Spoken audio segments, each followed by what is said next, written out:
मेरे प्रिय साथियों, सभी लोगों को मेरा प्यार भरा नमस्कार। साथियों, आप सभी लोगों का मेरे YouTube channel English with JK sir में बहुत-बहुत स्वागत है। साथियों, मैं अपने इस यूट्यूब चैनल पर टीजीटी, पीजीटी, एलटी ग्रेड एवं जीआईसी और अन्य परीक्षाओं में आने वाले क्वेश्चन की भी तैयारी कराऊँगा। मित्रों, मैं अपने इस यूट्यूब चैनल पर इंग्लिश लिटरेचर के वन लाइनर क्वेश्चन की तैयारी कराऊंगा ताकि ये सभी क्वेश्चंस आपको जल्दी से याद हो जाएं और आपको किसी भी प्रकार का कन्फ्यूजन न रहे। मित्रों, मैं इस चैनल पर प्रतिदिन 10 क्वेश्चन का ही अध्ययन कराऊंगा जो परीक्षा की दृष्टि से बहुत ही महत्वपूर्ण होंगे और सभी क्वेश्चन को मैं कोशिश करूंगा कि डिस्क्राइब करता चलूं ताकि आप लोगों को अच्छे से समझ में आ जाए।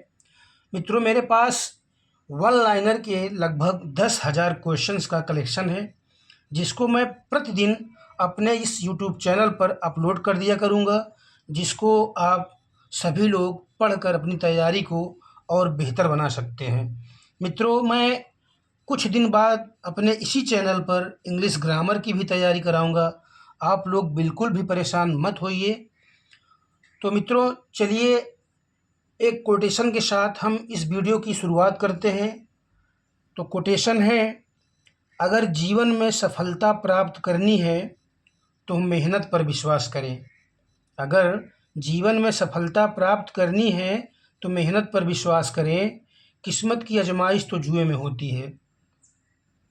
एक और कोटेशन है मित्रों, जिस जिस पर यह जग हंसा है, सच कहूँ तो उसी ने इतिहास रचा है। तो मित्रों, चलिए देर न करते हुए क्वेश्चन नंबर 1 पे चला जाए। क्वेश्चन नंबर 1 है, what is the subtitle of the play Henry eight? यानी हेनरी एट का सब टाइटल क्या है? तो हेनरी एट का सब टाइटल आप लोग सभी जानते होंगे, ऑल इज ट्रू है, जिसका सब टाइटल नाम किसने दिया था? हेनरी ऑटन ने दिया था। और यह जो हेनरी एट प्ले है, यह एक हिस्टोरिकल प्ले है और इसका जो ऑल इज ट्रू नाम दिया गया वो सर हेनरी वॉटन ने दिया था और यह 1613 में लिखी गई थी, जो कि अनफिनिश्ड प्ले था और बाद में इसको जॉन फ्लेचर ने कंप्लीट किया था। तो चलिए क्वेश्चन नंबर 2 देखा जाए। The moon doth with delight look round her when the heavens are bare, where do these lines appear? तो इसका आंसर हो जाएगा इंटीमेशन ऑफ इमॉर्टलिटी ओड। तो intimation of immortality ode Wordsworth द्वारा लिखी गई एक इम्पॉर्टेंट सोनेट है। यह 1802 और 4 के बीच में लिखी गई और पब्लिश्ड जो है 1807 में हुई और यह पिंडारिक ओड में लिखी गई है।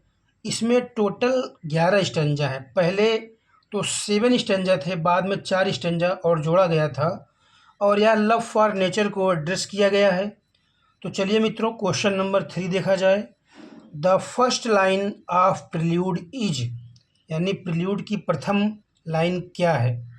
तो प्रिल्यूड की प्रथम लाइन है, O there is blessing in this gentle breeze. तो प्रिल्यूड के बारे में भी देखा जाए। प्रिल्यूड का फर्स्ट एडिशन जो कंप्लीटेड हुआ था वो 1805 में 13 बुक्स के साथ हुआ था। इसका सब टाइटल जो है the growth of poets mind नाम दिया गया और यह वर्ड्सवर्थ की स्पिरिचुअल ऑटोबायोग्राफी ही मानी जाती है। और इसका जो है टाइटल मैरी हचिंसन ने वर्ड्सवर्थ की मृत्यु के बाद द प्रिल्यूड दिया था और यह पब्लिश्ड 1850 में हुई थी, तो 14 बुक्स के साथ आई थी और यह ब्लैंक वर्स में भी लिखी गई है। तो चलिए क्वेश्चन नंबर 4 देखा जाए। इट वाज एन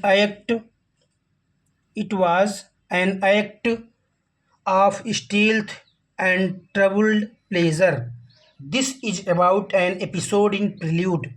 यानी यह प्रील्यूड के किस एपिसोड में आती है?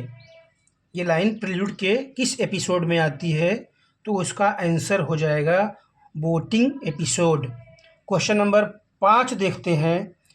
क्वेश्चन नंबर 5 है, the still sad music of humanity, the still sad music of humanity,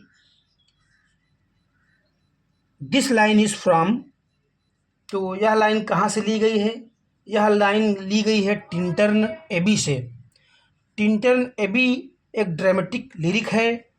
इसमें वर्ड्सवर्थ ने 3 मूड्स ऑफ नेचर को दिखाया है और यह ब्लैंक वर्स में लिखी गई है।